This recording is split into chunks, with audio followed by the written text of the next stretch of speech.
तुम्हारी मोहब्बत के चर्चे सारे जहान में गूंजेंगे। मैं जान गई हूं कि मेरा सब कुछ आप है। अर्तुगरुल से दूर रहो। ये बात याद रखना कि किसी अजनबी की बेटी कभी कबीले के मयार पर पूरी नहीं उतरेगी।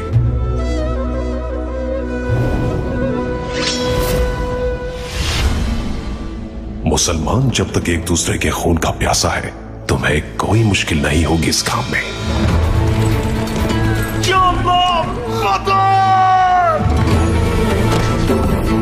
नफरत का जवाब सिर्फ नफरत से दिया जाता है।